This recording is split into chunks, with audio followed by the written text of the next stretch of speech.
He's more than an athlete. He's an artist. I think you're in love, Ron. Shut up.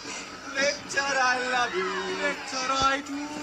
When we're apart, my heart beats only. Harry Potter!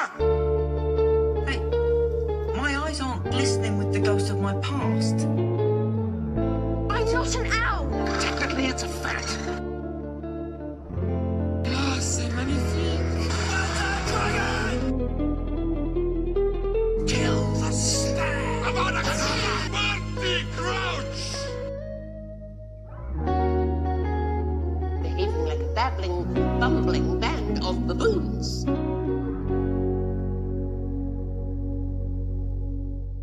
Junior. Hello, everybody, and thank you for listening to Retold, the podcast where I retell you my favorite story of all time, Harry Potter.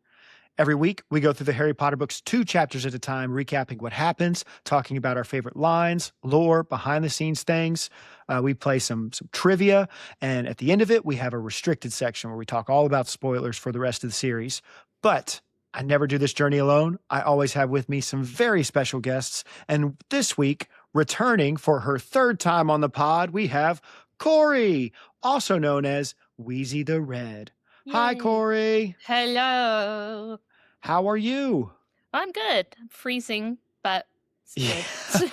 Listeners can't see, but like my house, it's 3 floors. It's a townhome. It's not anything fancy, but the heat rises up so like to the very top, but the lower floors are freezing. Freezing. So my wife has the baby in the bedroom right now, and I don't want to make the house too hot because they'll be like sweating in there.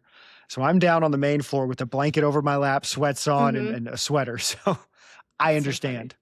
Yeah. I understand. But we're glad to have you back on. And we've already asked you several returning guest questions. So today I have a fun little cold open that I'll reveal to the listeners. But first, you were telling me before the podcast that you got to go see Tom Felton play Draco Malfoy at the Cursed Child. What was that like? So I saw him on his first debut, which was amazing because like, you know, everybody in that entire theater was so excited and like we were all buzzing about it. And like there's so many parts there's no spoilers here, but there's so many incredible parts in the Cursed Child play, which I don't think that the story is canon. I think the story is stupid, etc. But the play is incredible. I love the magic that they do in the play. And you know, the first time that I went, I went with all of my Harry Potter friends, and like it was his first debut, and like everybody in the theater was kind of just like oohing and eyeing at the right points, like clapping for a really long time, and like doing little like girl screams like ah, you know, like like when he said like scared Potter, I feel like everybody was like crying about it. I'm sure like he probably had to stop a few times for audience reactions. And it was just like such a cool experience to see him getting a little emotional when he first comes out on stage, because we were cheering so loudly and so hard for him, and like you could just see that he was just really excited to do it. Yeah, that clip went really viral fun. as frick. I saw that one several times. And like people were like, oh, it's so annoying that like they're making so much noise. I was like, you just obviously don't get it. You don't get what this means to us, you know? Not even that, but like if you show up the first night, that's what you're going to be in for with that. Like, is that what else were you expecting? So you know? in the second time that I saw it was not the first night. It was in January. So his first one was in November. And then I went to go see it again a couple weeks ago in January. And, you know, there were still kind of like people still oohed and awed at the right points, and like people were excited when they saw him on stage, but it wasn't prolonged. It wasn't like people were standing up and cheering and doing like we cheered, I think, on the first day for like 3 minutes, and we were all just so excited, and the people on stage were also excited. I felt like it was just such a nice moment for Tom, because it feels almost like full circle for him, where he played this as, you know, an 11-year-old kid, and now he's playing this as a almost 40-year-old man, and like still Not the only same that, thing. but like the character of Malfoy in that play, and this is a slight spoiler, but like, well, you see, you even said it's like extra canon, extra canonical Yeah, or it's non-canonical, yeah. depending on how you view it. But the character of Draco Malfoy in the play he's a good guy. We Mm-hmm. actually get to see him whereas in the book, he's like despicable, the whole time Yeah. pretty much. Do you feel like he acted it different that second time? I think maybe in just very minute kind of ways where like I think he was just maybe a little nervous the first time and didn't know what the crowd was going to be like, didn't know how people were going to respond, like how long the applauses and screeches were going to go for, those sorts of things. But I think that, after your first couple weeks, your first 3 weeks of doing the same play 5 times a week, by January, you're kind of like, I can do this every single day with my eyes closed. So, it was really cool to see it a second time, especially because the second time I went with people who have seen maybe like one movie. They don't know anything about it. Really? And they wanted to go see the play anyway? Well, You wanted to go see the play anyway. Them to do it. I didn't really give them a choice. I was like, guys, guess what I got you for Christmas? I got you tickets to go see this with me. And so I did that with my friends, and it was really, really fun. And like, we all had a really good time. And when I left, the people who were like, I might leave at intermission. Like, it's a really long play. Like, I don't even know what it is, blah, blah, blah. By the time it finished, they were like, that was actually really good. I love the story. And they were like asking me questions about it and all this stuff. And I was just like, I gotcha. You're welcome. You're welcome. You're welcome. It's like just when start watching the movies now. Yeah, whenever you show somebody a new TV show and they're actually like, hey, that was a good recommendation. It's like, yeah, I know. That's one of the best compliments you could ever give me. Yeah. Did you get a signature? I didn't. It was freezing. It was freezing, like, and I'm sure it was a huge line. And like, I get it. I love that for them. It's just not my jam. I don't want to be getting pushed up against the barrier to like have 2 seconds with somebody and like them not remember me. I want him to remember me. I want him to call me. Tom, you heard it here. All right. Tom, when he comes on the pod one day. Yeah. Anytime. I'll be like, Tom, I'll make you dinner. She's a professional cook. All right. I am. He'll love it. So love it. It'll be great. Keeps brushing hair. Trust and believe. That's right. Speak it into existence. Yeah. Well, the other thing I wanted to do, listeners, if you've been listening to the last few episodes, I've recently become a dad. It's funny. I recorded my episodes out of order from when that happened. And so the episode that just came out, it was my one with Emily covering chapters 11 and 12. At the beginning of that episode, I talk about how this is the first episode since I've been a dad. When in reality, like 3 other episodes came out before that I did with my wife as like the anime episodes. But oh well. Anyway, I was doing dad jokes to open up some of those episodes, but Jesse had the bright idea, listeners, you remember Jesse, that I should do jokes from the unofficial Harry Potter joke book. And they are just as bad as dad jokes, if you've ever seen those books. And so I have it pulled up here. I actually have like just the, if you go onto Amazon, you can do a look at preview of the book because I haven't ordered it yet. Jessie said she was going to buy it for me. Listeners, I'll let you know if she actually follows through with that. Now it's documented. But the unofficial Harry Potter joke book, and there's different house versions. So like there's a Gryffindor one, a Hufflepuff one, Ravenclaw, and Slytherin. But this one is the Great Guffaws for Gryffindor. And I thought it was in keeping because we've got Weasley the Red on. And so this one, I did enjoy this one. It's funny. This joke is actually in my dad joke book. I saw it yesterday. So it's the same joke is used in both of these.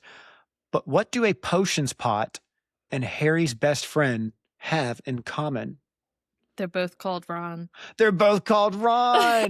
Oh, you knew it. I did. That is like the essential dad Harry Potter joke. I love it. I love it. Let's look at a few more. We'll try to find 2 more good ones. Let's see. Once again, Draco's plan to get Potter was ruined. He was malfoiled. I would have said malfunctioning, but okay. that one does work better, I guess. Yeah. Let's see. Why? Oh, this is perfect for this book. Although I should use it for next episode, but I'm not going to because I don't want to waste any more time.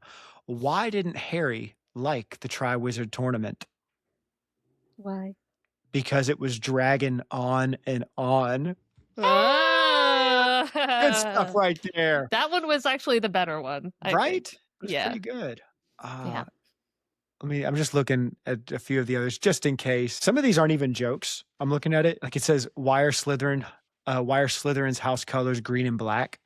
And the answer is because red and gold were already taken. Okay, but they're also not green and black. They're green and silver. That's true. So That's true. I'm writing in immediately. I mean, there was another Green one for and the black. Yeah, and here's another one because it says why are Gryffindor's house colors red and gold, but it's scarlet. All right. Yeah, Scarlet. it's scarlet and gold. Mm-hmm. It's just like Ravenclaws are blue and bronze. All right, and here's the last one. Do you know what Hermione's Patronus is? I mean, I do know what it is. But It's a just joke, pretend you though. don't, Cory. Just pretend you Oh don't. no, I don't. Well, you, you otter.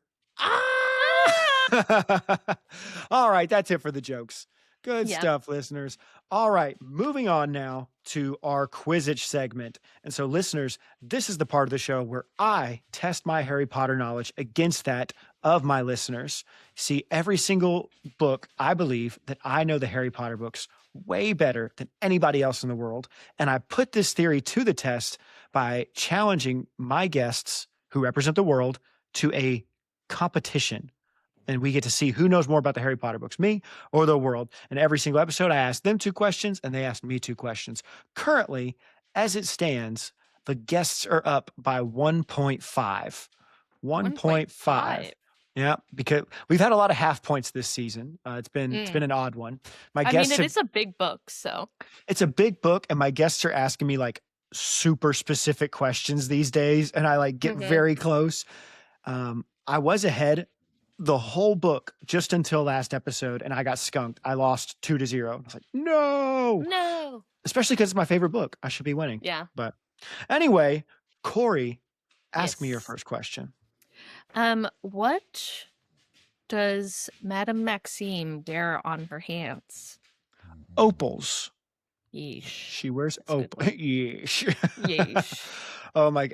I'm listeners. If you're only an audio listener, you didn't see this, but Cory didn't even like look at her notes when asking that question. Usually the guest will like look at their different questions, be like, oh, let's do this one. But she has the text memorized. I'm already ready in there. Yeah. I'm going to ask from my notes though. What is the name of the fat lady's friend? Violet. Violet is But they- correct. She does call her Vi. So. He does call her Vi. Ding, ding, ding. All right. And Cory is like a trivia champion. So I think I'm going to have to go with one of my harder questions in the next one, but Yeah. we'll see. I mean, no, I'm doing a super easy one. No, Cory. super easy ones, Yeah. obviously. Yeah. What's your next question? So, this is kind of like a 2-part question. Okay. A That's little. fine. We've had plenty of those this season. So, what do the badges that the Slytherins say? So the first part of them, like phase 1 of them says, support Cedric Diggory, the real Hogwarts champion. Mm-hmm. And the second part of it says, Potter stinks. Yeah. I was really Ew. hoping you weren't going to get Like the whole phrase? the real Hogwarts champion. And I was going to Mhm. be like, no, Barry. You're a loser. Wrong. No, but Wrong. all right. Let's see. What does Ollivander make Harry's wand do? So, let's see. In the weighing of the wands, he Fleurs. does a spell for he all of them. does a flower. He does a fountain of wine. That is correct. Ding, ding, ding, ding, Yeah! ding. Good job, I did Cory. it because I was like, oh my god, it's like so insignificant because like it's literally a singular sentence and he doesn't even do a spell for Doesn't it say the name either, of the spell. where on all of the other ones he does a spell and like it kind of like connects, but I got it. Congratulations, Cory. 2-2. Yay. You did not lose any ground for the world. They maintain their lead of 1.5. So Yes. too bad for me. That's very upsetting. Too bad for you, Barry. That's all right. We got half the book still to go. We'll see what Oh, yeah. happens. Although I do So much have more like stuff. I have like literal Harry Potter quiz like hosts coming on eventually. I'm like, oh no, Ooh, I need to have cool. like a buffer before I get to them. Yeah. But that wraps up our Quizzitch section. First, though, listeners, last week your Quizzitch question was name the Slytherin that was trying to compete in the Goblet of Fire tournament, or the Triwizard tournament. They mentioned one Slytherin who was trying to put their name into the cup. And the answer to that question was Warrington. If you got that right, congratulations. If you got it wrong, better luck next time. Next time being right now. Your question for this week is, what type of wood is Fleur's wand? What type of wood is Fleur's wand? Interestingly enough, they don't say the type of wood in this chapter or in the next chapter that Harry's wand is or that Cedric's wand is. I think they do say both Fleur and Crumbs, though, but nobody else's. But anyway. Yeah, I think that when Harry is kind of like freaking out, he's rethinking everything, and maybe Ollivander is a little bit like Dumbledore and was kind of like picking up a little bit of the nervousness and was like, oh, I won't say anything. Yeah. I got it. But that's our question for this week. If you want to answer that with listeners, you can write into theretoldpodcast@gmail.com or message me on Instagram at theretoldpodcast. Now, without further ado, we're going to be covering chapters 17 and 18 of the Goblet of Fire. Let me get my book. Yeah. Listeners, if you're new here, what I do is me and my co-host will hopefully recap what happens for you in a fun and entertaining way, pointing out some little cool things along the way. And then at the end of each chapter coverage, we will talk about our favorite lines. Then we will have a section where we highlight movie changes. And then we will have a section where we highlight cool behind the scenes lore grabs, things like that. And then we do it all again for the next chapter. And then we wrap it up with our restricted section talk or our spoilers. But anyway, here we go, Cory. Let's get it started. Chapter 17, The Four Champions. That's the artwork. Last time on Retold, Harry's name had just come out of the Goblet of Fire. Understandably, Harry is quite shocked. He's like, it couldn't be me. And I think of in the movie Hagrid going, no. Oh my God. I really love that little, like, I bet it's like ad-lib too, because like Hagrid cares more about Harry than I think mostly everybody else. Yeah, I love him. And he's just like, no. Couldn't. No. But Harry stays sitting in his seat, so Dumbledore calls him again, and Hermione gives him a little push. Get on up there, Harry. He's directed to enter into the side chamber with the other champions, and the three other champions are posted up at the fireplace, and Harry sees them, and he's like, oh, frick, they even look cool. He talks about how impressive they are and how tall they are. And you know what? I get it. I remember when I was growing up, I went to a school that was middle and high school together. And, sometimes I'd see the seniors walk by and I'm like, they're so old and mature. I was literally thinking about this yesterday because like as adults, like 30 on, age is like you're like, oh, you're 31? Oh, I'm 38. And it doesn't seem like that far off. You Doesn't know what matter I mean? really. But when you're 14 and 17, it's like decades in between like those two ages. Cause like I couldn't imagine me being 13 or 14 years old and hanging out with like 18-year-olds because they'd be like, who's this little girl? And I think that when Harry says that in here, it's really funny. But So Fleur asks him what's going on, and just then Ludo Bagman comes walking up and he says, I'll tell you what's going on. The book is called Harry Potter and the Goblet of Fire, so you kind of had to be expecting this. Nobody believes Harry, though, so nobody believes Ludo, and Ludo goes, nah, y'all, real talk. He's a champion. Just then, all the other adult characters come bustling in, and they are none too pleased. Maxime and Kakarov say that this is bogus. How come y'all get two champions? And they blame Dumbledore. And it's interesting to me how both Snape and McGonagall defend Dumbledore. Because Snape goes, I don't blame Dumbledore. It's Potter's fault. It's always that Potter. He's been breaking rules ever since he got here.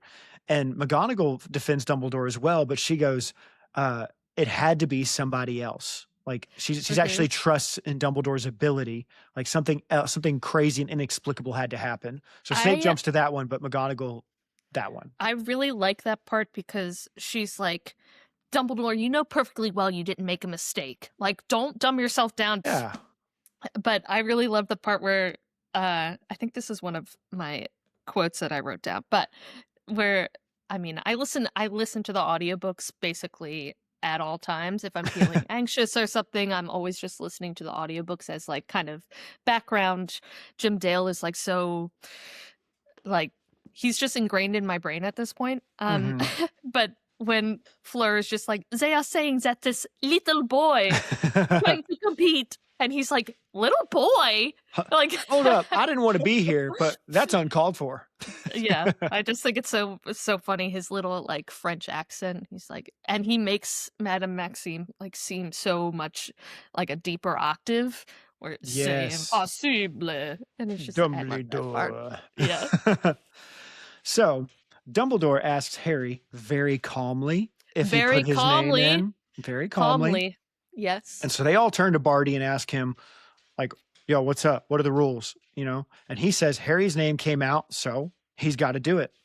Also, he's looking funny. Like, something's up with Barty Crouch. I think that this part is really interesting, too, because Harry is very observant, even when he's not even trying to be, too. Because, like, you know, Harry's seen this man 3 times in his life, maybe.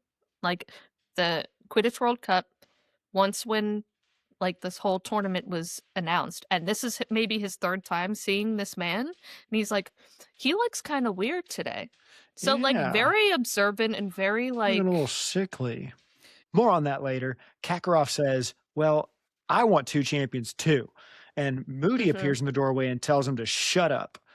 Empty threat. Yeah, and honestly, when I read that, I thought, like, Moody's completely right, because like he would ever leave Crumb. He would never leave Crumb. Not like, in a million years. Why would you do, like, if you think that Dumbledore is so conniving and manipulative, why would you leave your, first of all, a star Quidditch player in your country's basically team? Why would you just leave him at the enemy's school? Very unlikely. Yeah.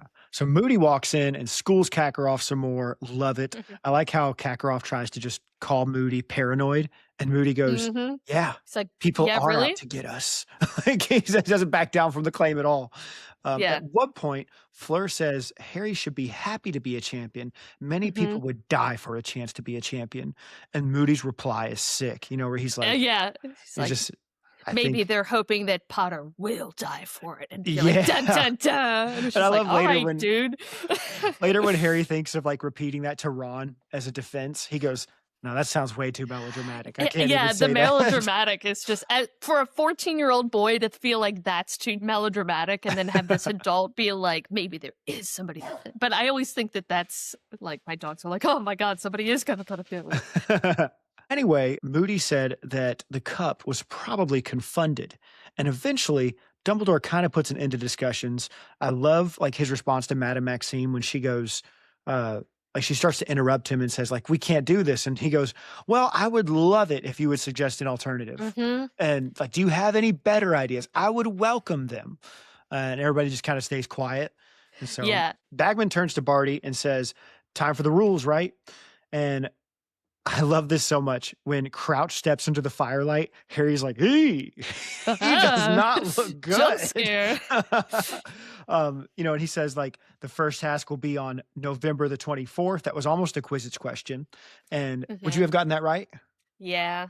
So sometimes in my notes, like it's a trend that if I ask a question during Quizzitch and my guest got it wrong, I'll bring it up again during the telling.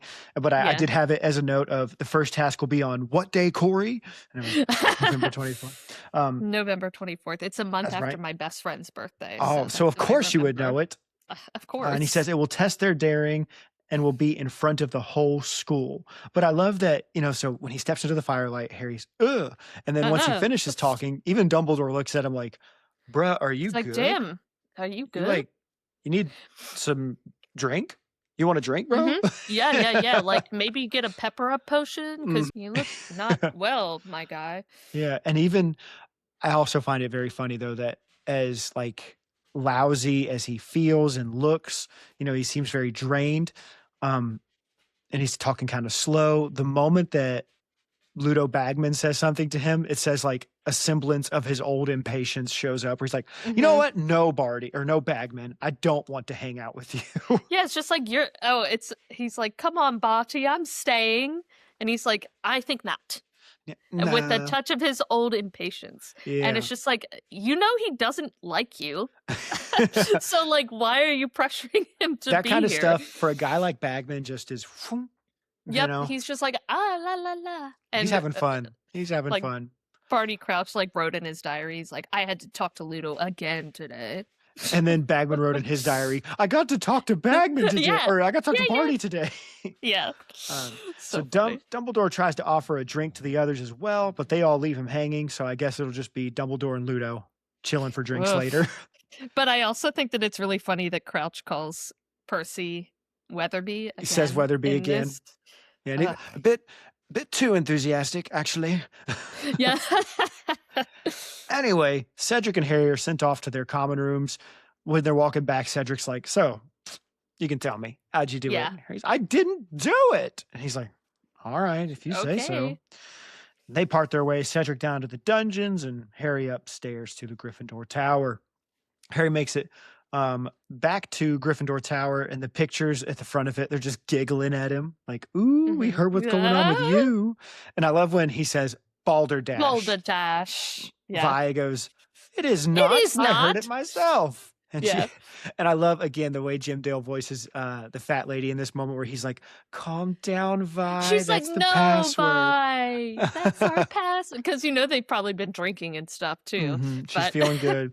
Yeah. And I got to say, the Gryffindors in this chapter, they rock. They They freaking know how to rock. party. Yeah. They are so happy for Harry. And I even love that even against when things don't go well for them individually, they're about the collective. Oh, yeah. So Fred It's is all about a team. Yeah. Mhm. It says Fred is part annoyed, but also impressed. And Mhm. Angelina also comes up to him and says, if it wasn't me, hey, I'm glad it was a Gryffindor. I love that, the selfless nature of them. So Yes. it's very cool. And I do love that they're just ready to like party at any point and like, Give me a reason. yeah, give me a reason to party. We'll do it. Eventually, he goes up to bed, and we get a pretty tense and like, sad altercation with Ron. This part is so sad. I know. I I knew hate you wouldn't this like part. this. I It, hate I, this. it is kind of funny to me that like you picked these chapters when I asked you which ones Yeah. you wanted, and we'll get to it in Yeah. a minute because like I do think that the next chapter is Ron's worst chapter in the series. But And I'm it is such funny a to me Ron that fan. when Harry first walks into the room, he has the Gryffindor And he can't get flag it off. tied around him, and he's like trying to get it off. So embarrassing. But it starts out well enough, and because Ron is trying to smile. Props to Ron in that moment. He's like, yeah, this is great. It's like his last vestiges Happy of for you. politeness still Mhm. holding on. But we learn that even Ron doesn't believe him, or at least he's just too upset with him to like, To have a talk about it. yeah, because Ron wasn't included in putting his Mm-hmm. name in the Goblet of Fire. And they break the marriage rule, Corey. They go to bed angry. They go to bed angry and they don't even have a No. conversation about it. I- And you know what I think about this part is that Harry gets carted off into the back room. They're probably back there for half an hour, 45 minutes, an hour maybe, an hour at the most. That seems Mhm. like a long time. But you can hear all these chattering out there with every person that Ron knows, like Seamus, Dean, Hermione, his brothers, his sister, all of these people being like, did you know? Did you know? Did you know? Like asking, why didn't Yeah. Harry tell you? And like, he's kind of internalizing this, like, why didn't Harry tell me? Or like, how come Harry didn't help me try to do it too? And I know that Hermione is probably searching through a book, Hogwarts, a history or something, to try to figure out the rule or whatever, because she already knows. She's like, I know Harry and I saw his face, that whole thing. But I know that Ron is listening to his brothers, his sister, his friends, Neville, like the Ravenclaws behind him, the Hufflepuffs, the Slytherins, like hearing all of these little tidbits about Harry and how he's hoodwinked this and like, I can't believe Harry didn't tell you. Or, all of these little things. And, I feel like Ron's character specifically feels like he's shunted to the side a lot. And, Ron is probably just feeling like, even here in this relationship that I have with Harry, I'm just always the sidekick. I'm always just right behind him. And it can never be me. I think one thing I really liked that you said was that when Harry is in the side chamber, most likely everybody's coming up to Ron. Hey, you're his best friend. You probably know what's going on, asking him about it. And it's making him feel worse. And I know one thing that like young Barry was prone to doing when I was Ron's age was, and I think we all do this, even now we're capable of doing this, but you develop the issues you have with a person. Like sometimes if you think there's an issue between you and a friend, you create this awful scenario and argument between you that even when it's revealed that, oh, they actually didn't mean that, what they said, or they didn't mean it that way, it doesn't matter because you have created the evil thing in your head. And you've already created this whole scenario that like he snuck out without you. I thought we were best friends. Why didn't he take me with him to go and do this? So I do understand 14-year-old Ron here. When I was 14, I was like, Ron sucks. He's the worst. Like, I'd be like, absolutely not. I would never turn my back on Harry. That was so mean of him, like all this stuff. But, as an adult, I'm just like, I get that, though. I get it. So I understand. So, like I said, they go to bed angry, and it's not good for the end of this chapter. Yay. Moving on, though, to our favorite lines. I got quite a few for this chapter. I got quite a few for both of them. Last episode, I had hardly any favorite lines. This episode, I got a lot. So okay, let's you go first. You go first. You might have a couple of mine, I think. Yeah. All right. So let me get to the page. So my first one, at the very beginning of the chapter, once Harry has his name called, there was no applause, a buzzing as though of angry bees was starting to fill the hall. Some students were standing up to get a better look at Harry as he sat frozen in his seat. The reason I liked that one was because I just thought, like, as an author, that's a really good line. Like, that's a really great way to describe what happened. So much anxiety because, like, if you get close to a beehive, you can hear it from far away. It gets loud and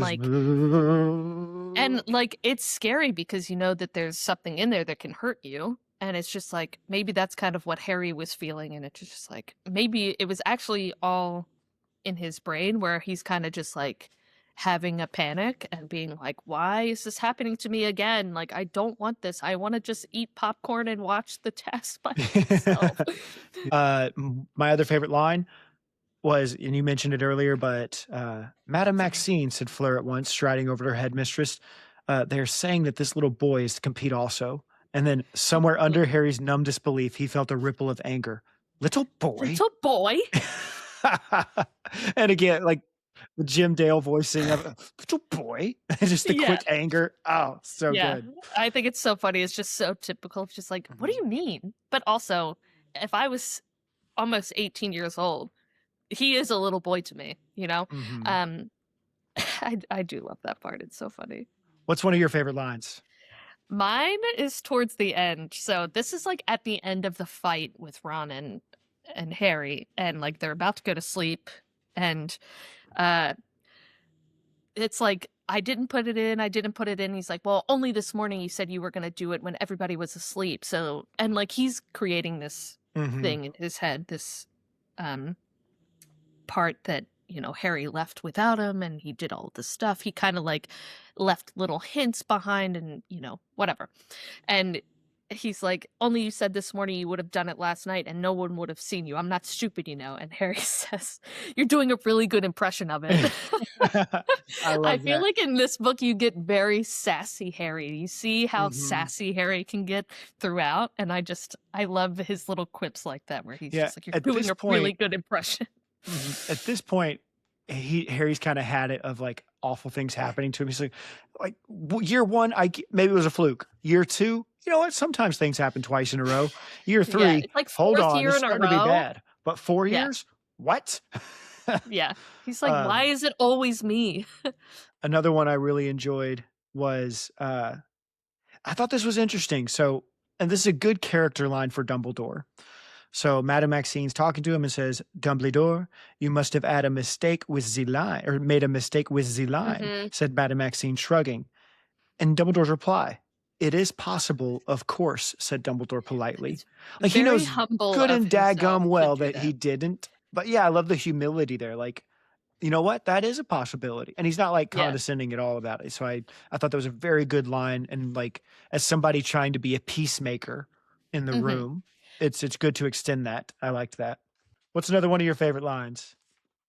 So I really like the line where Moody's kind of like, where is it? He's like, the only person, why should he complain? Oh, here it is. If anyone's got a reason to complain, it's Potter. But funny thing is, I don't hear him complaining. And I think that that's a really interesting, or I don't hear him saying a word. But no one ever gave Harry the space to be like, dude, what happened? And like saying he didn't put it in is great, but like there's no explanation to it. You're not going to let him explain himself Yeah, or he just say completely anything. dismissed him as a 14-year-old. Yeah, it's just like, you know, Dumbledore, what did you do? And it's like, oh, okay, I guess. But I do like that he kind of turns it back around and it's just like, well, he's actually not complaining at all. Like, where he's not saying anything actually right now. And and then Fleur's just like, why should he complain? He has a chance to compete. For the pride of his school. We have been chosen for weeks and weeks. I got just one more favorite line. And it's Dumbledore speaking to Cedric and Harry. I'm sure Gryffindor and Hufflepuff are waiting to celebrate with you, and it would be a shame to deprive them of this most excellent excuse to make a great deal of mess and noise. Another great Dumbledore character line. And I always really enjoy these lines where it seems like, yeah, he really does enjoy his job. And he's like, he is a good teacher. He's a good headmaster. I think he's also just like, he does care a lot about the students in the school. And as much as you don't really see him interact with other students in the school, he has to have interacted with them at least in the like, hey, how are you today? Or just like anything. Like, hey, I thought, like, you have to at least see your principal once in school, right? Dumbledore strikes me as that principal that I still remember seeing a viral video of some principal walking through his elementary school, like high-fiving the kids and stuff. Yeah. And like, there's one where he's like wheeling the kid down with in his wheelchair, and he's like doing wheelies and stuff. Yeah. Is that the one you're talking about? Yeah. I feel like that's the same, but Very good. yeah. Well, those are all my favorite lines. Moving on then, listeners, to our Transfiguration section. And this is the part of the episode where we talk about differences that the movies made from the book. And the big one, right from the jump, that everybody talks about, and I'm going to have a crazy take on it, but did you put your name in the Goblet of Fire? This is the one that gets probably, I think, of all the book to movie changes in the whole series, this is the one that is talked about the most, the one that is memed the most. And so if you don't know, listeners, in the movie, rather than Dumbledore saying it calmly, as this chapter suggests, there's this scene where everybody comes running down the stairs, and Dumbledore, rather than saying it calmly, runs into Harry, grabs him by the shoulders, and shoves him into like a trophy case and like, did you put your name in the Goblet of Fire? Did you ask one of the other students to do it for you? No, sir. I didn't do anything. No, sir. Yeah. And well, so of course he is lying. Yeah, she slaps the little lamp out of the way. Which I think is a really cute way to be like, she's really tall. Yeah. Like, she's big. So here's the thing. I don't necessarily hate it, because I've already kind of signed up that it's different a little bit. Uh-huh. Right. And I'm actively seeking to enjoy these movies. I'm not Mhm. seeking to be upset. And here's another thing too, and this is probably the biggest reason why I don't hate it. Because don't get me wrong, the whimsical Dumbledore of the book, I love way more. Love it way Mhm. more. But I watched the movie first. I saw the movie first, so that probably helps me tolerate it a little more when that Mhm. happens. Because there's very few things that like I read the book first. Most times I will see the show or the movie, and then I'm like, oh, so that's how the book did it or something. And it's not that big of a deal to me. Now, Mhm. I understand why it would bother people because, again, whimsical Dumbledore, polite Dumbledore, always controlled Dumbledore is incredible. But yeah, like I said, I saw the movie first, so it doesn't bother me too much. I know I probably just lost half my listeners by saying that, It's but like, you're not a real fan. yeah, so I get it. But in my head, I just think, I guess I just acknowledge so much that it is like I didn't sign up for different, but I know that it's different. Mhm. So anyway, I that's also my think take on it. I think that they had to kind of do something to like rouse you a little bit, and in the movie specifically is to kind of show you how important this moment is, and everybody is upset, right? Mhm. Because like this isn't just a like real quick like, oh cool, like he's gonna go on the field trip too. It's like, no, he's going to basically do extremely hard tasks that are way over his age like limit, and it's just like I feel like in the movie it kind of just conveys how scary it might be and how Yeah. scared maybe Dumbledore is for it. It's just like, why would you do that? Why did you do Mhm. that? Because I know that at least from book Dumbledore and somewhat movie Dumbledore, why would Harry ever do that? But again, I feel like in the movie, they're trying to convey that everybody's kind of scared for Harry and trying to convey that, like, this is a very big deal. Like, Mhm. this is not to be taken lightly. This isn't like, hey, like, is it okay that we did that? It's kind of like, why would you do that? Yeah, and you could You know? also, to piggyback off that, sort of maybe make the point that if you want to buy into the all-knowing Dumbledore thing and really and that he is controlled, maybe this was control, like intentionally showing anger so that everybody else like will see that from him and let Harry off the hook easier. Because it's like Yeah. if Dumbledore gets this angry in front of Harry, then perhaps like one, it clears Hogwarts' name, but Yeah. also it clears Harry's name a little bit because, oh, he just had like a roaring lion of Dumbledore attack him and he hopefully he told the truth. Like how else could you not? So Yeah, maybe it was exactly. intentional on Dumbledore's part. I Yeah. guess if you wanted to give the most generous interpretation of that scene, that's what I would land on. That is the most generous one. And then fun, like, I guess this could go in the golden snitches, but just to throw it in with this one to explain it a little more too. Michael Gambon famously had not read the books. But I also don't think Michael Gambon, if you are a book person who hated what they did in the movie, I don't think he can be blamed for his interpretation of the character, at least in this scene.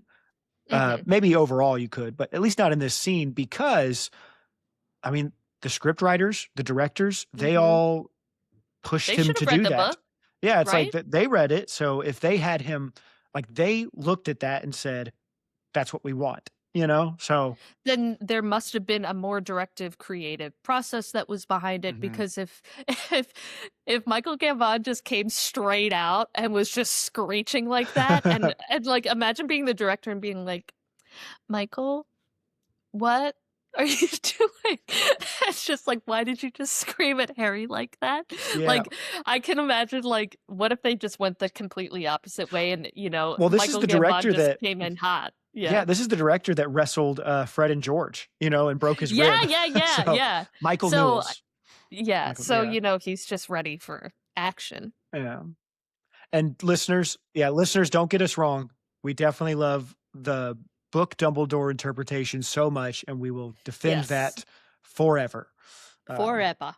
But like I say all the time, we choose to enjoy things over here at I Retold. like to enjoy things. Yeah.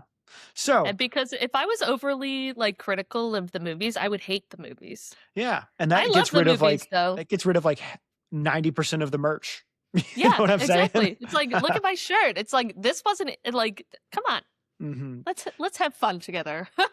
So moving on now to more transfigurations, we have the one thing to highlight is the conversation down there in that side chamber is a much longer conversation. Characters say more.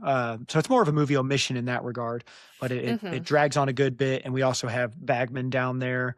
And so just a Is brief Barty mention of that. Crouch in it? He is in that because Yeah. he's the one that says like, they ask him the rules, and that's when he goes, the goblet of fire constitutes a binding magical contract. Yeah. And you're like, Potter is But of this night a Triwizard champion. dun, dun, dun, dun. But see, but like I feel like that like thing, they're trying to make it so theatrical, so cinematic, where it's just like it's scary, you know? Yeah. The other one is that Gryffindor isn't that hype for him in the movie. At least No, they not all until look the at him first like task. Yeah, Yeah. like they're all even leading up to the first task. You know, I think of that scene when Ron and Seamus are walking together and Harry walks up to him and says like, "You're a right foul git," you know that? And even Seamus looks angry at Harry. So like Yeah. the rest of the Gryffindors are not pleased with Harry either in the Yeah. movie. And like I said, at least until the first task.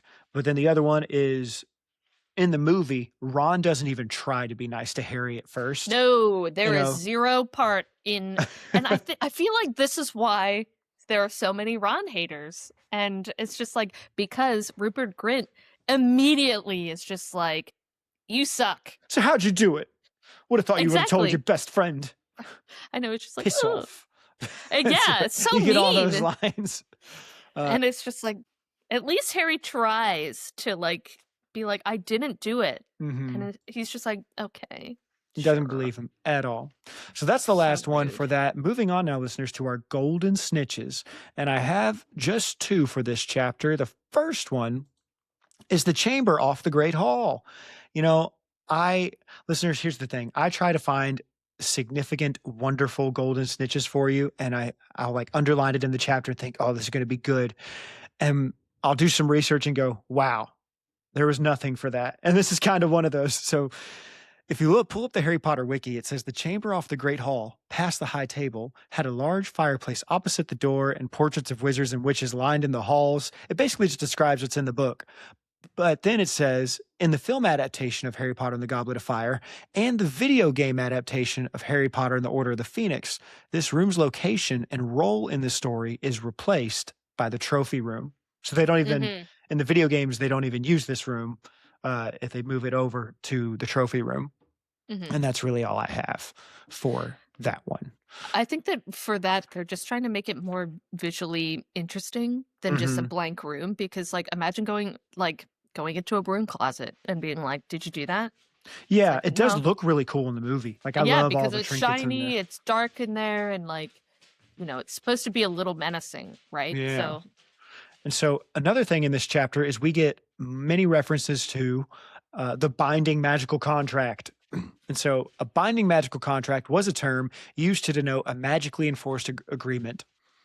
Upon the completion of the binding contract, the participants were required to uphold its terms, and there could be a plethora of varied magically enforced consequences if the terms of the oath were violated for either party. For instance, you know, it talks about the unbreakable vow. If you break it, you die. And then let's see what else it said. did they say anything about like what could happen? Like, let's say that Harry doesn't compete. Yes, it is a magically binding contract, but what's the consequence of not Yeah, and competing? Does he die if he doesn't compete? If he competes, does he also die? It's like, which one do we get? yeah, here it says, like it's talking just about that with the Goblet of Fire on the wiki, but it says something terrible would happen to him as a result of breaking it, but we don't know. We don't know. I'm trying to see like it talks about different instances of binding magical contracts. Here it says there was a folk tale that said long ago a maiden made a pact with an old banshee to trade their most prized possessions and then trade back after 1 year. The banshee gave the maiden her black comb, and the maiden gave the banshee her silver hand mirror. Unfortunately, the maiden died before they could trade back. According to the terms of the deal, even if the banshee found the comb, she couldn't just take it back. Someone had to give it to her. Oh, that's so sad. That is Uh, sad. But really, I mean, that's always what some people will say, why couldn't Harry just compete? And I always just go with, it's magic. He would have It's died, magic. I'm sure. Something Yeah. would have happened. It's like his legs would have just gotten blown off or something. He would have exploded, listeners. He would have just exploded would've or been turned into a Cornish pixie, A Cornish pixie. Probably would have been easier to defeat Voldemort as an annoying little pixie, but here we are. I would have loved it if Lockhart appears when they talk about the binding magical my contract. God. A shame. I would have known just the Countacus to save. I would have known exactly the Countacus to save him. Yeah. But that's all we got for Golden Snitches for this chapter. Moving on now to chapter 18. Cory, are you ready to go for chapter 18? Yeah. Let's do it. Chapter 18, The Weighing of the Wands. Again, my first note is this might be Ron's worst chapter in the entire series. It is absolutely. So let's get into it. My first note of the chapter, though, is Hermione rocks. So Harry wakes up. He's pretty sad. That one line is funny to me where he goes, Harry woke up and it took him a minute before he could remember why he felt so miserable. He's like, I hate my life right now. Why is it that I hate my life? Oh, yeah, that's why. Oh, it's because I'm Harry Potter right now. That's probably why. Yeah, so he wakes up pretty sad and he decides that he'll try to brave what awaits him in the Great Hall. This is my favorite Hermione moment I love of all it. time. She is so mature it. in this chapter. Yes. So, but he doesn't have to go down there because whenever he leaves the common room, who's waiting outside the common room who's waiting outside the common room for him with a bunch of toast wrapped up in a little napkin? Yeah. It's Hermione. Oh, I love it. And she says, hey, let's go for a walk, champ. All right, let's go clear your head and touch grass. So he tells her that happened. He tells her all that happened, and she's like, well, duh, it wasn't you. Like, I knew from the moment I saw your face, it wasn't you. He's like, you made it. I bet he felt such relief because he's like, the one person I thought 100% would believe me doesn't. And like, he's probably like, oh my God, that's so scary. I can't imagine that he even slept. It's crazy. And she tries to like get serious with him, where she goes, like, tries to talk about Dumbledore's plan and saying like, yeah, somebody probably is trying to kill you. It could have been. And then he just interrupts her and goes, so what the heck is up with Ron? Yeah. Because he's trying to be nonchalant, like it doesn't hurt. But he's just like, have you seen Ron? Yeah. He's like, yeah. And she handles this whole exchange incredibly well. So mature. One of the most mature, like emotionally mature moments in the whole girls, book. Right. And so she explains like Ron's thought process behind all of this of like, no, I don't think that he thinks you did it, but his feelings are just, this was just a little too much for him. It was hard for him to process all of this. So he's going to need some time. And he tries to do the thing of, well, you tell him that I didn't want this and we could switch. And she's like, I'm not going to tell him anything. If you want I'm this not an owl. yeah. Like if you want this fixed, you need to be the one to go talk to him. I love it. So she rocks.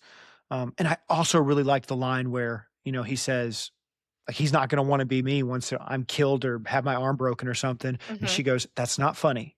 That's not funny at all. I love like that seriousness of saying, hey, let's not laugh this off. Like, I don't enjoy that you're having to go through this either. And let's take this seriously.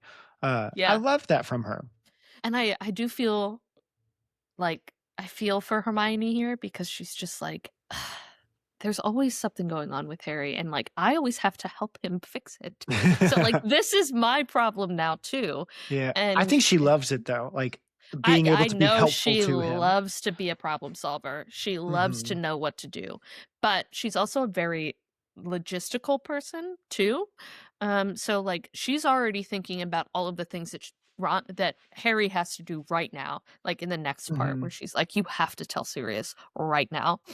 And even more than just being a problem solver, I think she just genuinely loves these boys. She's like, I want to help you. These are like my only friends. Like, you guys are, I think in the movie, she's just like, boys are so stupid. So, as you mentioned, she tells him to write to Sirius. So they head up to the Owlery together and he makes a letter for Sirius. I should also highlight, love the moment where he throws his toast into the water and the giant Oh, squid's yeah. tentacle comes up. Thank you very much. I just so- imagine that the giant squid sounds like Patrick from SpongeBob. Yeah. Thank you for the toast. Yeah. I thought what we had was special. Special. Just lost another half of my listeners. Yep. Sorry, everybody. That's okay. But yeah, so he goes up and he makes the letter for Sirius. My next note is Hedwig frowny face. Because Hedwig. you know, She's the last I time, want a job. yeah, the last time, and they had just gotten back on good terms because things weren't going well for them. And then he, in order to convince her to send the last letter, he had to be like, I guess I'll use another owl. And she goes, And she's no, like, no, I'll do it. And then, she comes back and he's all nice to her. She drinks some of his orange juice. They had just reconciled. I loved it. But now she pops up on his shoulder and she's like, reporting for duty. Yeah. Look at me and you back at it again. We're all cool now. And he goes, oof, yeah, about that. I'm going to need to use one of these school owls. And she's like, one of those floozies? Yeah. One of them? They'll never be what I am. Yeah. But I mean, he could have at least been like, take this to Hagrid. Or give her another take job. this to somebody. Yeah. Oh, that would have been smart. I like that. Come on. Yeah, but Harry's not Yeah, but she super might have been. smart, She might have so- known. She would have been like, "That's busy work. All right, I know what you're doing." Anyway, it's the next day, and it's time to go back to class. Harry notes that even though the Gryffindors like him, none of the other houses do right now. It's crazy all the Hufflepuff shade that is thrown in narrator Harry's comments here, because he's like, perhaps the Hufflepuffs, they're just mad at me because they usually suck and they don't get a lot of hype. And the one time they're getting hype, I'm stealing their thunder. So, I mean, I guess another I get it. Gryffindor trying to steal our thunder. It even Wow. says, Harry was taking away attention from Cedric. And Cedric was the only one who had gotten them glory because he beat Gryffindor at Quidditch once. Is what it says. Yeah. Not good. There's a rough herbology class, where he's trying to Dude, I do know some of his work. that bouncing bulb hurt Whacks him right in the face. because I know it hits right here too, right Yeah. on the bridge of the nose. That hurts. And Ernie McMillan and JFF just laugh at him. Oh, they walk some Scroots in Care of Magical Creatures class, and Hagrid believes Harry, and that cheers him up a good bit. He's like, you really believe I me? love this part So because you know how deeply thankful that he is that he has one more person on his side. That Hagrid is the most loyal of all. Well, Hagrid it's funny to never me. strays. It's because you could interpret Hagrid's line in one of two ways. Because he says, "Of course I believe you. You said you didn't do it, and I believe you." And you could say, you could hold that and go, "There you go. He believes Harry." But then he also throws in the next line, "And Dumbledore believes you." And so it's almost like, does He Hagrid doubled believe, down.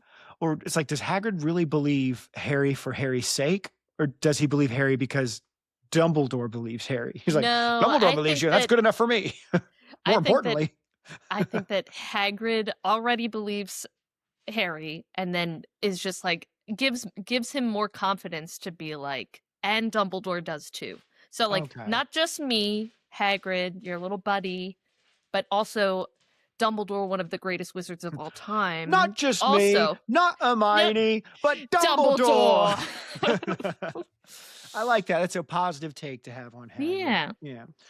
Yeah. And then the next few days pass by and things really stink for Harry. He's like, dang, things haven't been this bad for me Ugh. since everybody thought I was a racist serial killer in my second year. Yeah. Oh, But- God. Cory, at least he had Ron then. And he I gets know. bummed out thinking about, this is one of the most emotionally wrenching passages where he Depressing. goes, he could have handled the weight of the world if he just If had only his bro. he had Ron. If he had his bro with, he's like, I wouldn't have cared if the whole school hated me. If I As just long had as I Ron had by Ron my side. by my side. Oh my Oh. God. And there's a quick So note of oh, sad. and the Ravenclaws hate him too. Oh yeah, everybody. No one likes him except for the Gryffindors, Mhm. except for Ron, obviously. But And then there's a funny little paragraph that's like, it didn't help that Cedric was hot. because he talks about how he's like even competing with Victor Crumb now for everybody's attention. Oh, he's like the hottest guy in school. Oh, great. He's Love a that real for me. champion. He looks, Yeah. he looks Oh, the picture. he looks the part of a champion. Handsome and athletic right. and like good at his and like great at school and all, like Harry, relax. Okay. Calm down, Harry. Calm down. So they go to Charms, and Harry stinks at summoning charms. Hermione doesn't, though, so that's nice. Wonder if that'll come up later. But it's time for I double wonder. potions. Yay! He and Hermione head down to the dungeons, and Cory, those Slytherins are at it again. All right. Oh, Malfoy's they're like, at hey, it Harry, again. check out our badges. Interesting. You like it does them, Potter? stinks. It is interesting. It says that like Ron wasn't laughing, but he wasn't sticking up for Harry either. So he's just sort of like, So he's like very neutral right now. He's not like trying to be helpful, but he's also like maybe they have a point, you know? I view it more like in his head, he's probably going, I freaking hate Draco for saying all this crap, but I'm still mad He's like, at but Harry. I'm still really mad at Harry. Yeah. I'm standing on business right now. So Malfoy and Harry end up shooting spells at each other, and they ricochet off one another and end up hitting their friends. Goyle gets hit with Harry's, and he grows some boils, but Malfoy's spell hits Hermione, and her teeth grow really large. And so I hate yeah, this Snape line so much. honestly, She's 14. You're like 35. yeah. Get a So grip, Snape. what follows is to me like the worst Snape moment in the series. It's so mean. It's So just atrocious. mean. Like, so one of the things I was thinking about is that this book, because this whole potions class is just way like over the top. Because it talks about how that Snape says, and we're gonna poison somebody. That's like what And they're he gonna looks do. right at Harry and he's like, And I just think it's famously, like I've heard several times, that this book was the rushed one. This is the one that she didn't get, like she had to turn in. This was Yeah. rushed? So it was rushed. It wasn't edited as thoroughly as the others. It was all- 734 pages? She Okay. it's more so like I guess you could view it like word vomit almost. Of Oh, like, right. Not everything is double checked and stuff like that. And to me, this seems like a product of that. Of there's no way. Like I get that it's a children's. Like I get young adult story at this point. I understand that. So some things are over the top, but this just seems like too much. So what happens, So listeners? malicious. Yeah. So what happens, listeners, is that the spell hits Hermione in the face. It grows her teeth super large, and Snape walks out. He tells Goyle, you go to the hospital wing. And Ron says, what about Hermione? It got Hermione too. And he says, I don't see a difference, or I don't know, whatever it is. And, I love the moment of Harry and Ron both shouting at him, saying all the awful things. But it's just like, I hated it so much. It's one of those moments that like, when I re-listen to the book, I skip it. Like I skip 30 seconds ahead because I don't want to hear that part.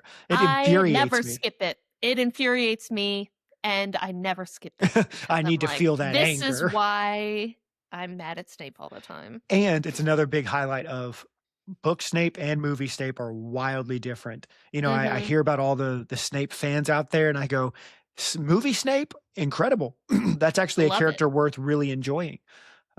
But book Snape, gosh dang. The least you can say about him is that he's a reformed Nazi. Or sorry, the best you can say. He's a reformed Nazi. That's the best thing you can say about him. Yeah, and I guess. And even but, then it was even for at like this selfish point- reasons. Yeah, But we it the is spoiler for a territory. selfish reason. Yeah. And this is one of the highlights right here. A 14-year-old girl who already has large teeth, and you turn to her when she gets attacked by one of your students, and you say, I see no difference. Yeah. Not up in here. Yeah, it is probably like top 5 least favorite moments in the series for me. Do not enjoy that one. You So know, Snape- if I were Hermione, I might have bit him. With those big old teeth. Yeah. Nom, nom, nom. She wouldn't have to reach very far. She'd get them really Yeah. quickly. Snape takes 50 points away from the G's and gives them both attention. Potions goes by and it stinks. Luckily, Harry is rescued by Colin. It is funny though when he says like he's got to go up because he's getting 'Cause they want to take photographs. photos. And He's Harry, like, it says Harry would have "Oh!" given anything he owned for Anything. Colin not to say just those last words. Yeah. So Colin walks Harry out of there. We go to the wand weighing ceremony. What's wand weighing, Barry? Glad you asked, listener. Wand weighing is a little procedure that Ludo explains that they need to do to ensure that everybody's wands are in tip-top shape. So like Ron's wand in book 2 would have failed. But Yeah. before it begins, Rita Skeeter, attractive blonde, 43 years old. That was going to be one of my backup questions was, would you have known Rita's 43, age? yeah. Rita's age. Rita. She also has 3 gold teeth. That's so- right. That's right. And she snags Harry for an interview. And, she does a bit of a predation, pulls this child off to do I know. a little. Like, Ludo, do you have no sense of security at all? You're just like, yeah, sure. Take him into the broom closet, you freak. I know What she do you goes, mean? or he says, as long as Harry doesn't mind. And Harry goes, Yeah, he Perfect, doesn't just even get pulls- the chance. And she's like, pulls him into this room. Mhm. Weird. So she pulls him into a little private broom cupboard and she's like, this will be nice away from all that noise and witnesses, Yeah. She asks him some questions and she has her quick quotes quill go in to twist everything that he says. Mhm. 2 moments that I did like from the interview. She says, champions have died during this. What do you think about that? And he goes, well, he's like, tries to have a positive attitude. He's like, well, they've made the rules to where it's like a little safer this year. She's like, doubt it. But it's like, she's like crapping on his positive attitude there. And the other one is that whenever she asks him about his parents and what would they think, because at first she goes, do you remember Yeah. them? He's like, no. No. He has a lot of one-word answers here. No. And a lot of ers. Mhm. Yeah. And she goes, how do you think they would feel? And it says he was annoyed at this point. How the heck was he supposed to know how they would Yeah. feel It's like, about I don't this? even know who they are. I don't remember them. Yeah. So how would I know? I don't know Eventually, what parents are like. I don't know. All I have is a Molly. Eventually, though, Harry is saved by Dumbledore. I do love his and Rita's exchange. That will be in some Yeah. of my favorite lines. Enchantingly nasty. Yep. But now it is time to inspect or weigh their wands. It's really inspection, listeners, but wizards, they love their alliteration. Yeah. And who's here to perform the task? It's kooky old Ollivander. Ollivander. He, That's what I she named called my dog Ollivandy. after. That's what I call my dog. I call him Ollie Bandy. Oh, But that's what he's named after, Ollivander. I love that. Yeah. So Ollivander examines everybody's wands. We learn that Fleur actually is part Vila. And Mhm. Harry's like, oh, yeah, I should tell Ron. Wait a minute. I'm mad. I at actually Ron. am mad at Ron. I'm never going to remember. Yeah. Then there's that funny Harry moment where, Ollivander goes, wow, this wand looks great, Cedric. And Cedric goes, polished it just last night. And Harry looks down Yeah. at his wand, He's like, just "Ooh." covered in flies and boogers and stuff. He's Yeah. like, oh, shoot. Tries to clean it, shoots off the sparks, and Fleur just looks at him patronizingly. Yeah. love Then that. we have Crumb's wand is a Grigorovich wand. Interesting. Is interesting. Yeah. And I wrote down, Hornbeam. yeah, I do. So my wife, we got the wands from, like a lot of people do, we get the wands from Universal, the interactive ones. Mhm. My Mhm. wife's interactive wand is Victor Crumb's wand because it has that cool little Ugh, bird yeah. on it, Mhm. on the handle. And then mine is the Grigorovich wand because I love Oh, yeah. it feels like it's perfectly fitted for fingers, like the way the Yeah. Mhm. twist and knobs of the handle. Love it. But anyway, Harry's wand, it's good to go too. And I have more to say about the Harry's wand section and the restricted section. We'll save that for a minute. Okay. Mhm. Anyway, it's picture time. And the photographer, he's creeping on Fleur and Rita, creeping on Harry. Don't like any of that. And then no one seems to enjoy the photos. But once that ends, it's dinner time. And Harry runs into Ron in their dorm room later. And Ron tells Harry that he has mail. It's from Sirius. And Sirius basically says, Sirius says, what I have to say, it's too long to fit into an email. Let's chat face to face on November 22nd. And that's the end of the chapter. Yay! Yay. All right, let's move on to our favorite lines now, listeners. And so, Okay. again, the beginnings of the chapter in both of these chapters gripped me right away. And I mentioned it earlier. When Harry woke up on Sunday morning, it took him a moment to remember why he felt so miserable. It's like, what's going? Oh yeah. It's like, why do I feel so yucky? It's like, oh yeah, I'm mad at my best friend. Mm-hmm. Yeah, he had boyfriend fight hangover. I know. So another one was, okay, I'll write to him, said Harry, throwing his last piece of toast in the lake. They both stood and watched it floating there for a moment before a large tentacle rose out of the water and scooped it beneath the surface. It's also really funny picturing something scooping a thing into the water rather than scooping it out. Yeah. But what's one of your favorite lines, Cory? Let's see. I mean, it's not my favorite line, It's not but my like these, favorite, but it's I not like my it. favorite. I just do really like when kind of Snape does show his true color here and is kind of just like, I don't see any difference. I think that is just like it's such a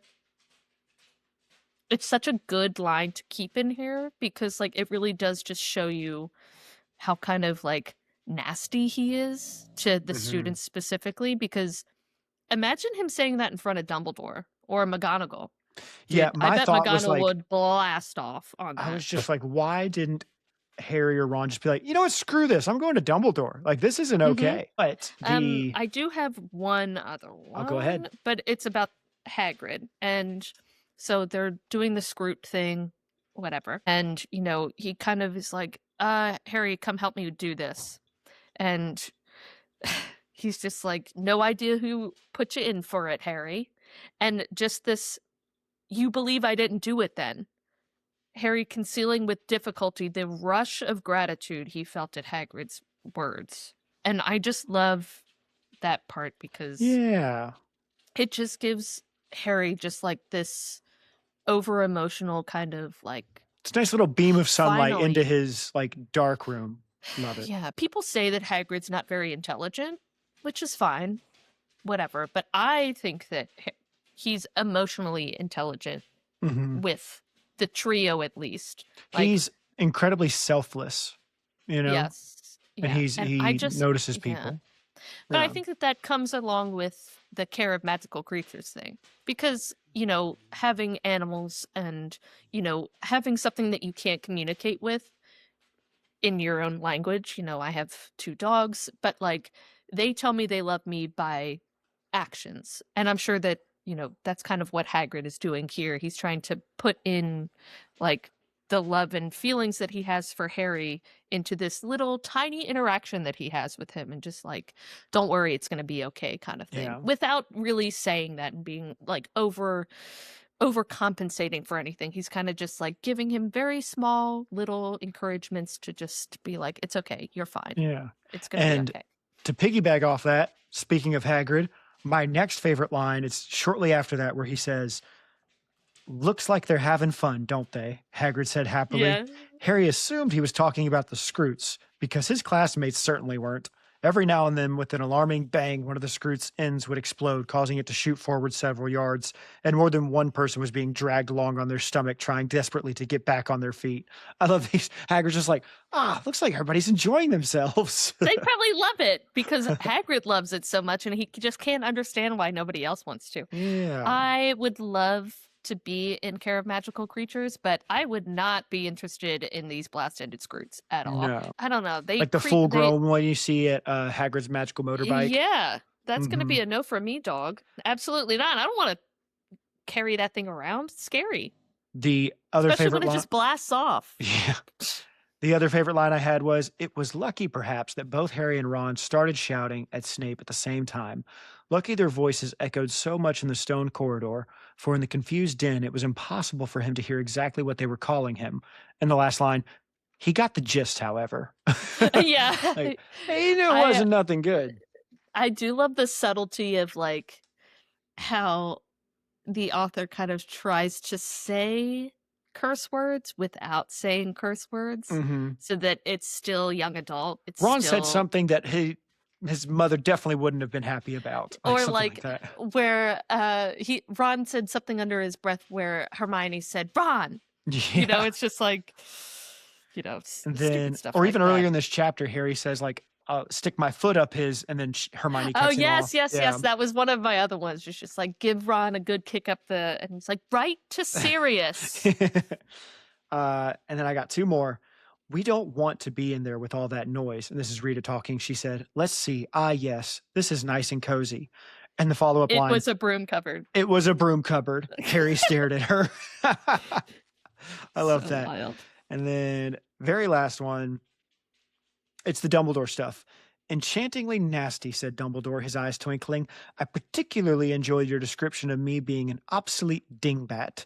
And, it tries to explain It's herself. like, oh, Dumbledore. Yeah. And then he goes, I will be delighted to hear the reasoning behind the rudeness, Rita, said Dumbledore with a courteous bow and smile. But I'm afraid we'll have to discuss the matter later. Did you have any more favorite lines? That was all mine. Ollivander is talking about Fleur's wand. And this is after she's like, oh, a single hair from the head of a bila. And it's my grandmother's.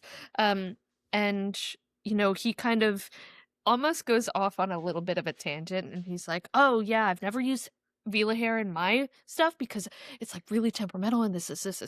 And she's like, and he's like, oh, anyway, I'm going to go down and do something else. You could tell he's like, So- I should probably stop. Yeah, I should probably stop talking about stuff because they don't care. That's sometimes I feel like that without my Harry Potter friends. I'm like, oh, I should probably turn it down. I get that. I understand. We all can relate to that feeling. Yeah. Well, now moving on, listeners, to our Transfiguration section and changes that the movies made from the book. The first big one I noticed, you said it earlier, but in the movie, when Harry asks Hermione to say something, she replies with, I'm not an owl. But in the book, it's this scene where she actually stays really composed and she's kind of a boss and she just goes, no, you can tell him yourself. And actually, but it's not a mean way to say it either. So it's more of like, no, you can tell him so that will actually fix the problem. Like it's not quit using me. It's that wouldn't help. Yeah. You do it so it can actually You do have something. to do it. Yeah. And I think that in the movies specifically, especially this part, like they try to make it seem like everybody is against Harry. Because even in that part, Harry's just Him and down Neville there by just chilling. himself. And like Neville isn't mentioned at all in these past couple chapters. And like I think it's kind of weird the way that they did it rather than having Hermione and Harry together, because I think this kind of perpetuates the idea of Harry and Hermione being like siblings and best friends rather than being romantic with each other. It's kind of like, why would Hermione be with Ron? And like I don't know. It's just weird to me that like they're kind of just standing off and like she's trying to like tell him something and it's just, I don't know. It's like kind of confusing. The air about it is very confusing because in the book, it's very incredibly obvious that Hermione is the ride or die here. She does not care. She knows that Harry's telling the truth, blah, blah, blah. But in the movies, it's kind of like Hermione's kind of going back and forth. She gets angry at Harry for like trying to get her to tell him something when she literally came down to tell him a message. Yeah, from I just saw a Ron. meme about that where it was like, I'm not your owl. I'm Ron's owl. Yeah. And it's like, okay, but why did you come tell me the thing if you didn't want a response? It's like, oh, am I just supposed to wait to tell him what I have to say about that? It's just like, I don't know. Yeah. But again, it's Ron hate. And I mean, Ron is not his best here. Okay. And I get it, but You know what? Kudos to you for picking this chapter because you are famously the Ron super fan. And, we'll have you here for Ron's highest moment. And so it works that we also have you here for his lowest moment as well. yeah. The other movie change here is that during the weighings of the weighing of the wand ceremony, there isn't one. Like they don't have a weighing of the wand portion. They It's kind of just go a- take pictures. Yeah, it's a right? photo shoot and sanctioned interviews. Like the point of it was for them to take photos and to Oh, be right. interviewed by Rita because Rita walks up, and she has a little monologue where she's like, what, like, what lies beneath those curls? Oh, or let's start. what yeah, mystery let's do those start with the muscles youngest hide? first. Yeah, and then she Yeah. grabs them. I will say though, so like I was kind of like, holy crap, it was sanctioned interviews in the movie, like one-on-one interviews in the movie. Mm-hmm. But then it hit me. I was like, well, I guess it was supposed, like, they all were supposed to be of age, like 17 in the wizarding world. So that makes it a little more tolerable. But they should have had somebody walk with Harry and her to go back Yeah. there. But it's the wizarding world, so it's par for the course. Yeah. And she also has a bit in the movie where she keeps calling him 12 years old. Harry Potter, age 12, suspect entrant in the Triwizard Tournament. And that's a funny bit. And then the other one is that there's two big omissions. There's no classroom stuff. Like we've mentioned this before, but the only class moment that they show in the movie is the Defense Against the Dark Arts with Moody when he shows the unforgivable curses. But there's no other classroom moments throughout the movie. And also, there is no Snape moment. So, like, naturally, if there's no other class moments, there wouldn't be Snape's worst moment there as well. And that's it for Transfigurations. Yay. So, moving on now to our golden snitches, listeners. And the first one, you heard us say it earlier, but we've got, let me pull it up. It's over here. The bouncing bulbs. Oh, yeah. A much bigger part in the video games, too. A bouncing bulb was a magical plant which jumps around if it is not restrained. The bouncing bulb's main stem was a disproportionate purple bulb with a bunch of leaves growing on the top. Young bouncing bulbs were small enough to handle, but mature ones could reach the size of doorways. Bouncing bulbs could be aggressive when they felt threatened. They jumped towards the possible attacker and tried to hit it. A simple knockback jinx could stop a young bulb, but a mature one would require using the fire-making spell Incendio to wither it because it was much stronger. So this is all like video game stuff that I still enjoy. So there's some cool little history bits that I enjoyed. When she was a child, Beatrix Bloxham was left deeply shaken by parts of a scandalous story she overheard involving her Uncle Nobby, a hag who lived nearby, and a sack of bouncing bulbs. And I remember reading that and thinking, is that appropriate? But I clicked on the reference and it's from, apparently it's from Beetle the Bard, those tales. Another fun one, during the 19th century, an unidentified dark wizard attempted to take over the British Ministry of Magic with some Chinese chomping cabbages, but he was stopped by Helen Thistlewood, an Auror who was armed only with a basket of bouncing bulbs. So that's fun. Interesting. And something interesting as well, at least to me, bouncing bulbs were covered in a 6-year herbology class in the Hogwarts mystery game. But in the book, it's in the 4th year that she teaches about the bouncing bulbs. So I always like seeing those little discrepancies there. And then, so that's it for the bouncing bulbs. Moving on now to Furnunculus, also known as the Pimple Jinx. It was a dark charm that caused a person to break out in boils or pimples. And so something that this article explains is that we don't know which one it is because the words, like in the book, it seems like it said boils, but on a Pottermore, it said pimples. So it remains a mystery, listeners. The hand movement for it is literally like a pimple on the skin. So you can't see it if you're not watching, but it's down and then out and down again. So it's like what your pimple would look like. That's funny. Furnuncle is another term for a boil derived from the Latin word furnunculus, which means petty thief. So that's fun. Moving on to Dinsogio. I don't know how Dinsogio. Dinsogio was the incantation of a hex which caused the front teeth to elongate at an alarming rate. And the hand movement, I don't quite get it, but it's like down, diagonal like that, and then down again. But maybe it's like creeping over the lip for the tooth, right, maybe something like that. But let's see, what else was there on this? It's just a bunch of Hogwarts mystery lore talking about different times that it was used in the game. But the incantation is derived from the Latin dens, which means tooth, and oegio. How'd you say it? Wait. Okay, so ogio, which translates to increase or grow. And the hex is included in the 5-spell pack DLC for Lego Harry Potter years 5 through 7. All right. In the game, the hex not only enlarges teeth, it also makes the victim wear Groucho glasses. So it gives them like that funny little big nose teeth and right. the disguise look. Right. The next one is the Quick Quotes Quill. The Quick Quotes Quill was a magical quill used frequently among reporters and journalists that wrote automatically as the subject who was being interviewed spoke.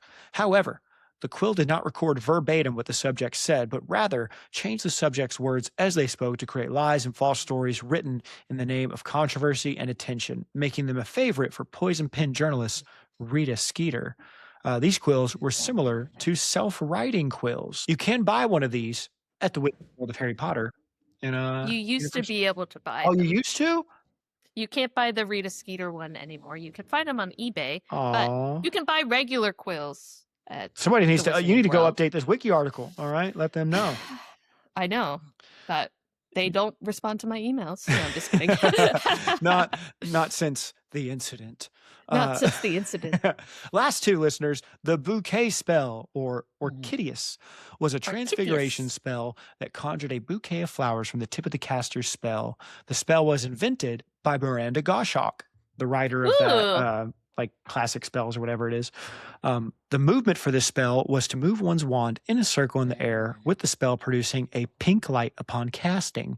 The spell could produce a bouquet of any flowers based on the wishes of the caster. Covered in 4th year transfiguration at Hogwarts. The spell often being reviewed close to Valentine's Day. So they would teach it closer to Valentine's Day. That's cute. Cute. What else? In the video game adaptation of Harry Potter and the Goblet of Fire, Orchideus is instead depicted as a jinx, which is used to transform enemy creatures like Dugbobs and Vampire Mosps into bursts of purple flowers. That's horrifying. However, this depiction can be in no way considered canon, since the Goblet of Fire depicts the spell as conjuring the flowers instead from the wand tip. That's correct. And then fun little spoiler that I won't say the context for, but Tom Riddle once used this spell. So that's funny. Oh, yeah. Okay. Yeah. I do remember. And then last one, listeners, the bird conjuring charm. Avis, a charm that conjured a flock of birds.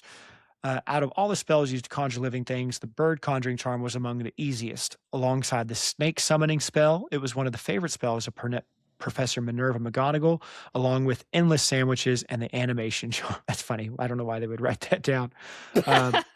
She loves sandwiches. She loves sandwiches. And the hand movement, it's like whenever you drew a bird as a kid, it's just like an M almost, like a... like the little seagulls in the Yeah. background. Yeah. Yeah. Anything else? Oh, I'm trying to see if this is a spoiler. But this spell may be capable of blocking the killing curse, because if the killing curse hits the birds before the caster, it is possible that would negate the curse. Since That's how Harry did it. Real animals, this is not conclusive. If it is true, though, then such spells as the snake summoning spell might also protect against the killing curse. That's interesting. That's I crazy. wonder. Anyway, Those poor birds. It'll be like, is it Randy Johnson that threw the baseball at the bird? Yeah. Yeah. Poor guy. That's just what I imagine would be like. That's so depressing. In Lego Dimensions, Hermione Granger uses Avis as one of her finishing moves in combat. And that's funny. Ooh. And that's all we got for Golden Snitches. Yay. Now, listeners, that wraps up our main coverage of these two chapters. So if you don't want any spoilers, we're about to move to our restricted section. If you don't want any spoilers, just want to say, first of all, thank you so much for being here this week and listening to this episode. Cory, thank you for being on with us. If the You are listeners so want to welcome. find you, where can they find you? I'm on Instagram at Wheezy the Red, so WEASEY_the_red.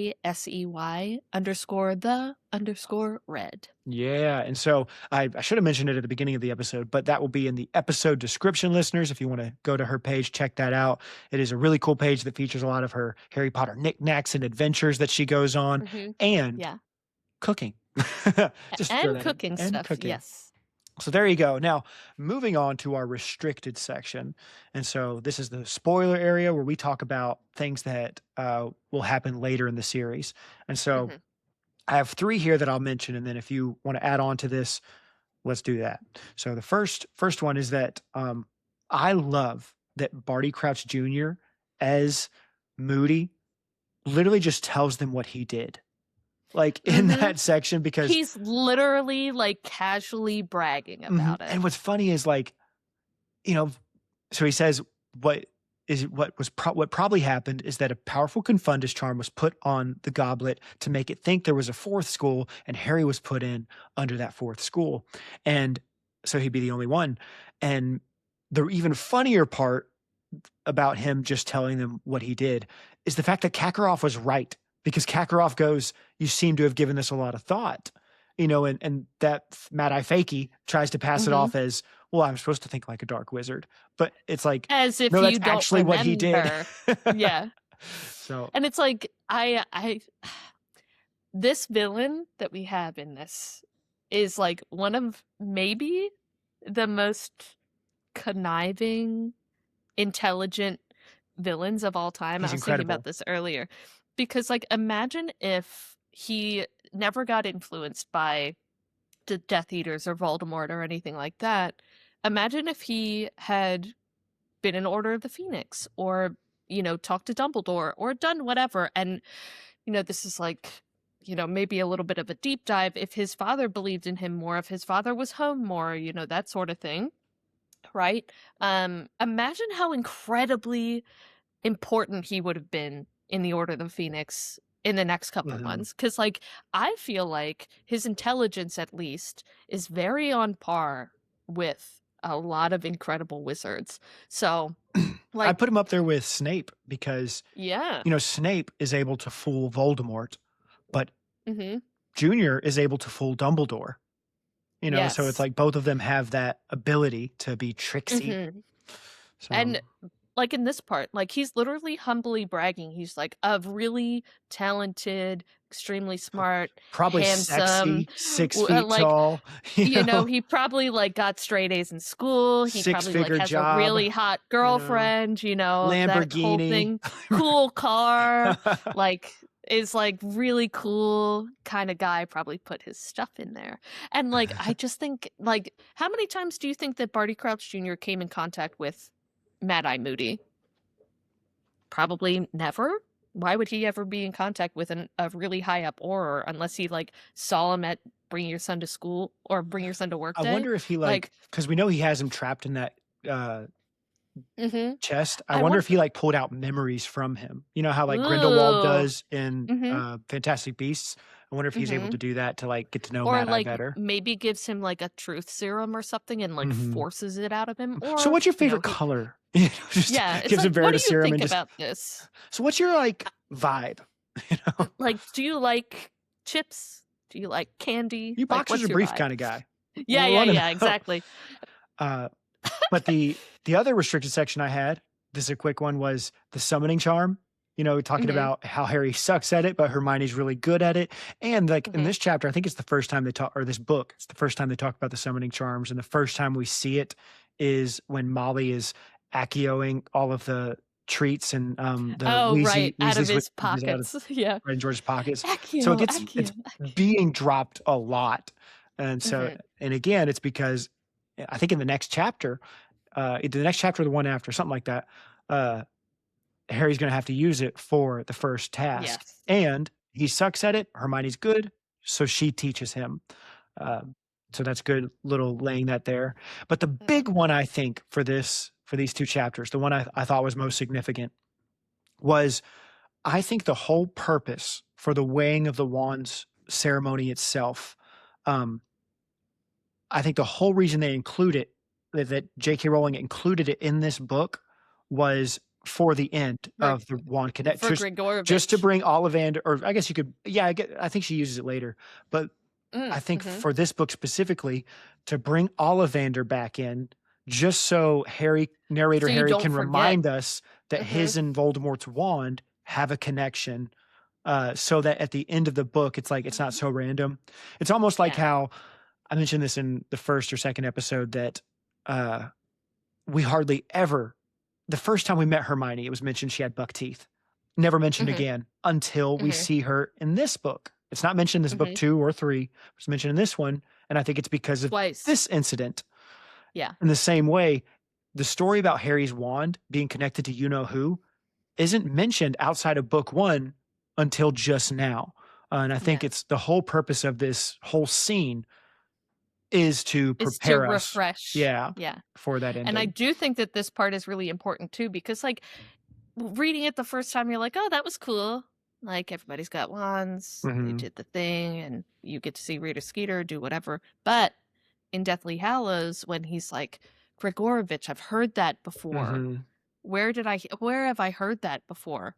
And, you know, I just think it's really interesting that like this is just such a, they mention it one time, ding, one singular time in book 4, and you hear it again in book 7. And I think that it's really interesting that she kind of is like, where have I heard that before? And trying to convince the listener that you have heard it before. Where have you heard it before? Who is this connected to, kind Yeah. of thing?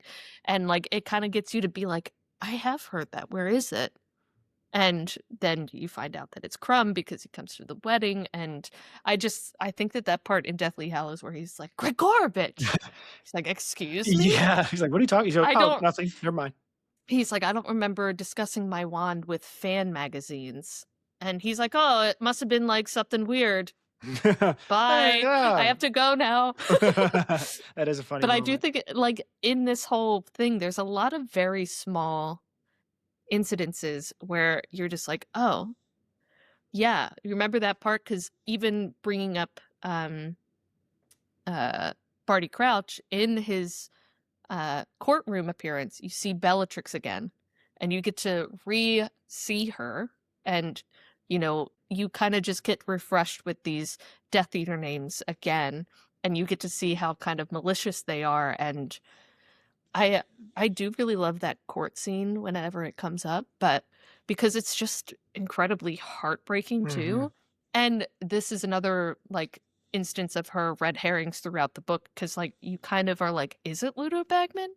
Yeah. And you just don't know who it is, because you're just like, why is he doing this? And like Mhm. Barty Crouch Sr. is like, if he ever gets part of the ministry, I'm gonna keep my Yeah. hat or whatever it is. And it's just like, and then he does, and he's just like, ugh.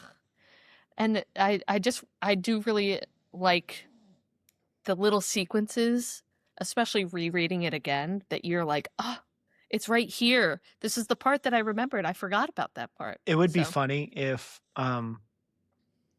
Ludo Bagman, I think he does, not Ludo, Barty Crouch Jr., sorry, Sr. I always get Barty and Ludo confused, like their names, because Barty and Bagman. But it'd been really funny if Barty was introduced to us not wearing a hat. And then in the trial scene, he says that if he gets part of the ministry, I'll eat my hat. And oh then my he, like, God. Yeah, flip that would around. be so funny. But- It's just like, he did eat the hat. Yeah. But listeners, that's all we have for the restricted section. Cory, thank you so much for joining us this episode. Is this Ollivander? Yes. This Hi, is Ollie. Ollie. And so thank you, Ollie, for joining us as well. But Cory, it was wonderful to have you on this episode. Listeners, thank you for Yeah. listening, and we will see you next week. Goodbye, everybody. Bye. And stop. Thank you for listening to Retold. Artwork for this podcast was created by Rachel Ortlip. Music was created by Taylor Jarvis. And the Retold podcast is produced by me. That's right, I made this.